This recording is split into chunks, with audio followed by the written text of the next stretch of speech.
Everyone welcome to my channel. ఈరోజు మనం RRB NTPC graduate under graduate కింద previous పేపర్స్లో నుంచి జాగ్రఫీ బిట్స్ చూద్దాం. వన్యప్రాణులను సంరక్షించడంలో అసాధారణ ధైర్యం మరియు అంకితభావం ప్రదర్శించిన గ్రామీణ ప్రాంతాల వ్యక్తులు లేదా సంఘాల కొరకు భారత ప్రభుత్వం ప్రారంభించిన అవార్డు ఏది? వన్యప్రాణులు సంరక్షించడం కోసం ఎవరైతే సంరక్షిస్తారో భారత ప్రభుత్వం వారికి ఒక అవార్డులు ఇస్తుంది అనమాట. ఆ అవార్డు ఏంటి? అవార్డు అంటే అమృతదేవి బిష్ణోయ్ అవార్డు. అమృతదేవి బిష్ణోయ్ అవార్డు. దక్కన్ పీఠభూమి పరిధిలో అత్యధిక భూభాగాన్ని ఆక్రమించిన నేలలు ఏ రకానికి చెందినవి? దక్కన్ పీఠభూమిలో అత్యధిక భూభాగాన్ని ఆక్రమించిన నేలలు రకాలు ఉన్నాయి కదా, ఎర్ర నేలలు, నల్లరేగడి నేలలు, ఒండ్రు నేలలుగా. సో దక్కన్ పీఠభూమిలో అయితే అత్యధికంగా ఏ భూభాగం ఉందంటే నల్లరేగడి నేలలు అనేవి ఉంటాయి. ఉత్తర మరియు దక్షిణ భారతదేశాల మధ్య ఆచరణాత్మక లేదా నిర్ణయాత్మక సరిహద్దును ఏర్పరిచే శ్రేణి ఏది? ఉత్తర భారతదేశం దక్షిణ భారతదేశానికి మధ్య సరిహద్దును ఏర్పరిచే శ్రేణి మనకి వింధ్య, సాత్పురా, సహ్యాద్రి అవన్నీ ఉన్నాయి కదా. వాటిలో ఉత్తర మరియు దక్షిణ భారతదేశాల మధ్య సరిహద్దు ఏ ఏ ఏ ఏ పర్వతాలు ఉంటాయంటే వింధ్య పర్వతాలు అనేవి సరిహద్దుగా ఉంటాయి. ఈ క్రింది వాటిలో దేనిని భూగోళం పైన అత్యంత పొడవైన అక్షాంశంగా పరిగణిస్తారు? 0 degrees ఆటోమేటిక్గా మనకి ఇది అందరికీ తెలిసింది కదా. భూమధ్య రేఖ అత్యంత పొడవైన అక్షాంశం. కేంద్రపాలిత ప్రాంతంగా పరిగణించబడే దాద్రా నగర్ హవేలీ యొక్క రాజధాని పేరు ఏది అంటే సిల్వస్సా. దాద్రా నగర్ హవేలీ సిల్వస్సా అన్నమాట. ఇప్పుడు దాద్రా నగర్ హవేలీ అండ్ డామన్, డయ్యూ అండ్ డామన్ రెండు కలిపేసి కదా ఉన్నాయి. సో ఇది ప్రీవియస్ పేపర్ కాబట్టి దాద్రా నగర్ హవేలీ యొక్క రాజధాని ఏది అని అంటే సిల్వస్సా. జాతీయ జలమార్గం 2 ద్వారా ఈ క్రింది ఏ రెండు ప్రదేశాలు అనుసంధానించబడ్డాయి అంటే సాథియా మరియు దిబ్రూ. మనకి జాగ్రఫీలో నేషనల్ వాటర్ వేస్ ఉంటాయి కదా, 1, 2, 3, 4 అలాగా. సో నేషనల్ వాటర్ వే 2 అనేది సాథియా నుంచి దిబ్రూకి ఉంటుంది. సిక్కిం రాష్ట్రంతో సరిహద్దును పంచుకుంటున్న ఏకైక భారతీయ రాష్ట్రం ఏది అంటే క్రింది వాటిలో పశ్చిమ బెంగాల్.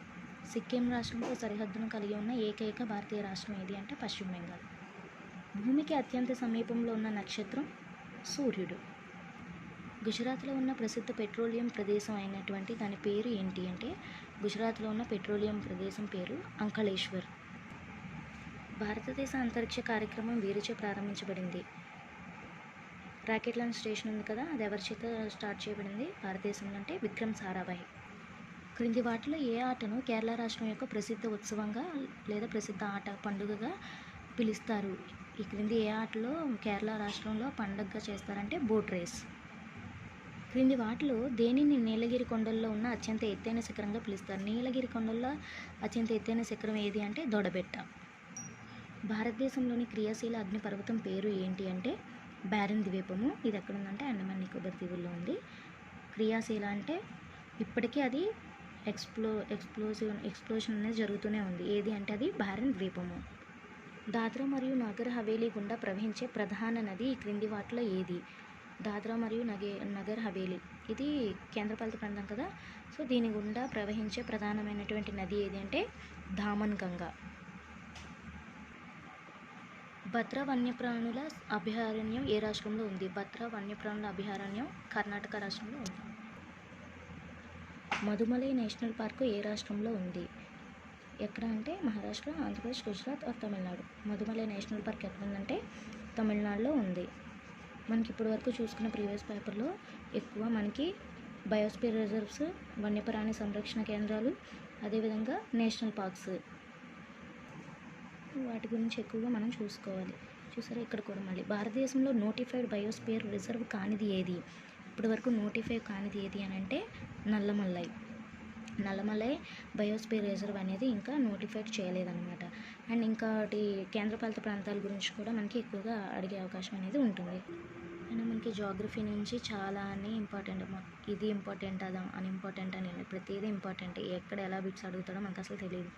సో ఈ క్రింది వాటిలో వెచ్చని ప్రవాహం కానిది ఏది అంటే అలస్కాన్ కరెంట్. ఏంటిది? Alaskan current. అండమాన్ మరియు నికోబార్ దీవుల భౌగోళిక ప్రాంతంలో అమలులో ఉన్న కత్తిరింపు మరియు మండించు స్లాష్ అండ్ బర్న్ అను వ్యవసాయంను ఏమని పిలుస్తారు? ఏంటంటే దీప. ఇక్కడ చూసారా మళ్ళీ అండమాన్ అండ్ నికోబార్ కేంద్రపాలిత ప్రాంతం గురించి మళ్ళీ రిపీటెడ్ క్వశ్చన్ అనమాట.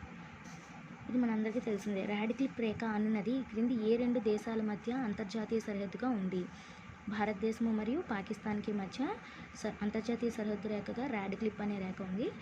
ఏ రెండు దేశాల కంటే భారతదేశానికి మరియు పాకిస్తాన్కి అనమాట. ఆప్షన్ 3.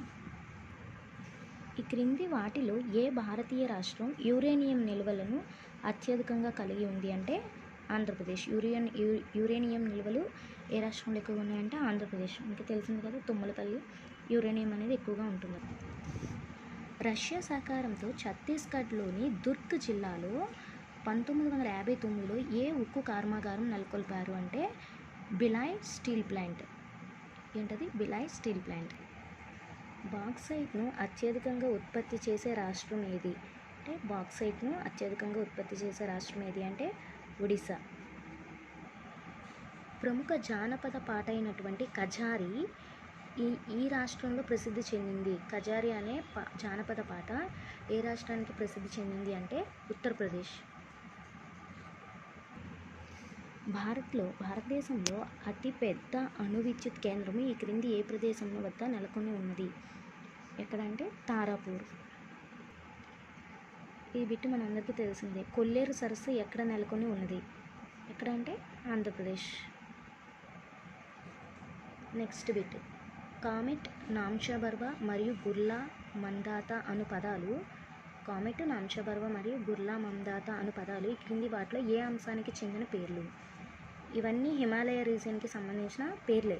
బట్ హిమాలయాల్లో ఉన్న అగ్నిపర్వతాల, పర్వత శిఖరాల, అక్కడ ఉంటున్న తెగల, లేకపోతే అక్కడ ప్రవహించే నదుల? హిమాలయాల్లో ప్రవహించే నదులు అవైతే కావు. ఏంటవి? సింధు, గంగా, బ్రహ్మపుత్ర, అవి నదుల పేర్లు. అక్కడ తెగల పేర్లు కూడా కావు. సో అగ్నిపర్వతాలు కూడా కావు. మిగిలింది ఏంటి? ఆప్షన్ 2. హిమాలయాల్లోని పర్వత శిఖరాలు ఏంటవి? కామెట్, నామ్చాబర్వ మరియు గుర్లా మందాత అనే పదాలు హిమాలయాల్లోని పర్వత శిఖరాల యొక్క పేర్లు. ఇది చూసారు, ఇక్కడ రిపీట్ అయిన క్వశ్చన్ ఉంది. భారతదేశంలో బాక్సైట్ను ఉత్పత్తి చేసే అతిపెద్ద రాష్ట్రం. ఇందాక అత్యధికంగా ఎక్కువ బాక్సైట్ నిల్వలు ఎక్కడ ఉన్నాయంటే ఒరిస్సా రాష్ట్రంలో ఉన్నాయి. అంతేకాదు భారతదేశంలో బాక్సైట్ను ఉత్పత్తి చేసే అతిపెద్ద రాష్ట్రం కూడా ఏది అంటే ఒడిస్సా. భారతదేశంలో తయారు చేయబడిన మొట్టమొదటి అణు రియాక్టర్ ఏది? మొట్టమొదటి అణు రియాక్టర్ ఏది అంటే అప్సరా. నెక్స్ట్, భారతదేశంలో అత్యధిక బంగారు నిల్వలు అంటే బంగారు గనులు కలిగి ఉన్న రాష్ట్రం ఏది అని అంటే మనకు ఆటోమేటిక్గా తెలిసిందే. భారతదేశంలో అత్యధికంగా బంగారం ఎక్కడ ఉన్నాయంటే గనులు కర్ణాటక రాష్ట్రంలో ఉన్నాయి. కర్ణాటకలో ఎక్కడంటే కోలార్ మరియు హట్టి ప్రాంతాల్లో మనకి బంగారు నిల్వలు అనేవి గనులు ఉన్నాయి, మైన్స్ అనేవి.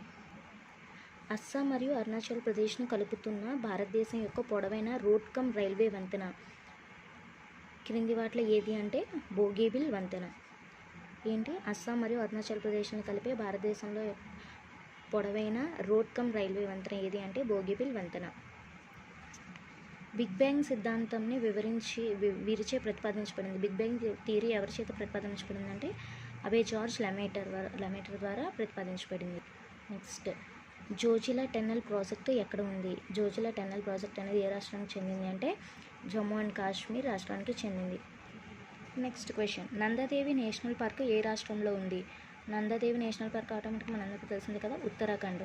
సో ఇప్పటి వరకు మనకు చెప్తున్నాను కదా, ఎక్కువ రిపీట్ అయినవి ఏంటి అంటే నేషనల్ పార్క్స్, బయోస్పియర్ రిజర్వ్స్, వన్యప్రాణి సంరక్షణ కేంద్రాలు అండ్ మినరల్స్, ఖనిజాల గురించి అండ్ కేంద్రపాలిత ప్రాంతాల గురించి పూర్తి సమాచారము. కొంచెం ఫోకస్ చేయండి, మరీ అవే పట్టుకొని కూర్చోవద్దు, రిమైనింగ్ కూడా చదవాలన్నమాట.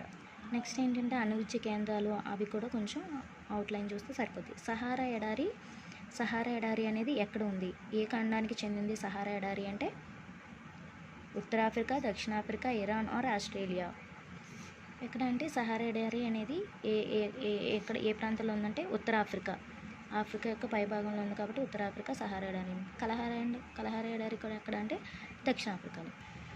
చంద్రునిపై దిగిన మొదటి అంతరిక్ష నౌక ఏది అంటే అపోలో 11 అన్నపై చంద్రునిపై దిగిన మొదటి అంతరిక్ష నౌక. ఇక్కడ చూసిన బిట్టు మనకు అందరికీ బాగా ఫెమిలియర్ అయినదే. మిసైల్ మ్యాన్ ఆఫ్ ఇండియా అని ఎవరిని పిలుస్తారు అంటే డాక్టర్ ఏపీజే అబ్దుల్ కలాం. చర్హీ అనే నృత్య రూపకము ఏ రాష్ట్రం నుంచి ఆవిర్భవించింది? చర్హీ అనే నృత్యం హిమాచల్ ప్రదేశ్ రాష్ట్రానికి చెందిందన్నమాట. నెక్స్ట్ క్వార్ట్జైట్ అనే ఒక రాయి ఏ రకానికి చెందింది? మనకి రాళ్ళు అదే ఆ, 3 రకాలైనటువంటి రాళ్ళు ఉంటాయి కదా, అగ్నిశిలలు, రూపాంతర శిలలు, అవక్షేప శిలలు. క్వార్ట్జైట్ అనేది ఏ రకానికి చెందిన రాయి అని అంటే రూపాంతర రకానికి చెందిన రాయి. నెక్స్ట్ పాకాల్ వన్యప్రాణుల అభయారణ్యం ఎక్కడ ఉంది? పాకాల్ యొక్క వన్యప్రాణుల అభయారణ్యం ఎక్కడ ఉందంటే వరంగల్. క్రింది వాటిలో పాకిస్తాన్ యొక్క సరిహద్దు వెంబడి ఏ రాష్ట్రాలు ఉన్నాయి? పాకిస్తాన్తో సరిహద్దును పంచుకునే రాష్ట్రాలు ఏంటి అంటే భారతదేశంలో గుజరాత్, పంజాబ్, రాజస్థాన్. హర్యానా కాదు. సో ఏబిసి ఆప్షన్ 1 అన్నమాట. గుజరాత్, పంజాబ్, రాజస్థాన్ ఈ 3 రాష్ట్రాలు పాకిస్తాన్తో సరిహద్దును కలిగి ఉన్నాయి. భౌగోళిక శాస్త్ర పితామహుడిగా ఎవరిని పరిగణిస్తారు? ఫాదర్ ఆఫ్ ద జియోగ్రఫీ అని ఎవరిని అంటారంటే ఎరటోస్తనీస్. అదే history father of the history ఎవరంటే హెరిటోటస్. రూర్కెలా, భిలాయ్, బొకారో అండ్ విశాఖపట్నం మొదలైనవి వేటి యొక్క కేంద్రాలు? ఈ ప్రాంతాల్లో ఏ పరిశ్రమలు ఉన్నాయంటే ఇనుము మరియు ఉక్కు పరిశ్రమలు అనేవి ఉన్నాయి. ఈ క్రింది పర్వత శ్రేణుల్లో ముడత పర్వతాలకు ఉదాహరణ ఏవి అంటే ఫోల్డెడ్ మౌంటైన్స్ ఉంటాయి కదా, ఏంటి అంటే హిమాలయాలు అతిపెద్ద ముడత పర్వతం. వివేకానంద రాక్ మెమోరియల్ ఎక్కడ ఉంది అంటే కన్యాకుమారి దగ్గర వివేకానంద రాక్ మెమోరియల్ అనేది ఉన్నది. లోక్తక్ సరస్సు ఏ రాష్ట్రంలో ఉంది అని అంటే లోక్తక్ సరస్సు ఏ రాష్ట్రంలో ఉందంటే మణిపూర్లో ఉంది. రామ్సర్ కన్వెన్షన్స్ అనేవి దేనికోసం ఉన్నాయి అంటే చిత్తడి నేలను పరిరక్షించడానికి. పైకా నృత్యం భారతదేశంలో ఏ రాష్ట్రానికి చెందింది? పైకా అనే నృత్యం భారతదేశంలో ఒడిస్సా రాష్ట్రానికి చెందిన నృత్యం అన్నమాట. వ్యాలీ ఆఫ్ ఫ్లవర్స్ అని ఏ ప్రాంతాన్ని పిలుస్తారు? వ్యాలీ ఆఫ్ ఫ్లవర్స్ అని ఉత్తరాఖండ్ని పిలుస్తారు. నెక్స్ట్ మనకి ఇది బిట్ బాగా తెలిసింది ఇది హిస్టరీ నుంచి. భీంబెట్కా గుహలు ఏ రాష్ట్రంలో కలవు అంటే మధ్యప్రదేశ్. ఇక్కడ చూడండి 3 సముద్రాలతో తీరరేఖ కలిగిన ప్రాంతము. 3 సముద్రాలు ఏంటి? Arabian sea, bay of Bengal and Indian ocean. ఈ 3 సముద్రాలతో తీరరేఖ కలిగిన ప్రాంతం ఏది అంటే కన్యాకుమారి. ప్రపంచంలో అత్యంత ఎత్తైన పోటులు సంభవించే ప్రాంతంగా దేన్ని చెప్తారనంటే ఫండి అఖాతం. సూర్యచంద్రుల యొక్క విరుద్ధ ఆకర్షణ వల్ల ఏర్పడే తరంగాలు ఏవి అంటే లఘువేల తరంగాలు. దిల్వారా దేవాలయం ఉన్న చోటు ఎక్కడ? దిల్వారా దేవాలయం ఎక్కడ ఉందంటే మౌంట్ అబూలో ఉంది. అమీన్ దీవులు ఏ రాష్ట్రంలో లేదా కేంద్రపాలిత ప్రాంతంలో ఉన్నాయి అంటే లక్షద్వీప్. భారత ద్వీపకల్ప పీఠభూమి ప్రధానంగా ఏ శిలలతో ఏర్పడి ఉంది అంటే కేంబ్రియన్ రాక్స్తో ఏర్పడి ఉందన్నమాట. నీలగిరి మౌంటైన్ రైల్వే ఏ రాష్ట్రంలో ఉంది అని అంటే నీలగిరి మౌంటైన్ రైల్వే ఎక్కడ ఉంది? తమిళనాడులో ఉంది.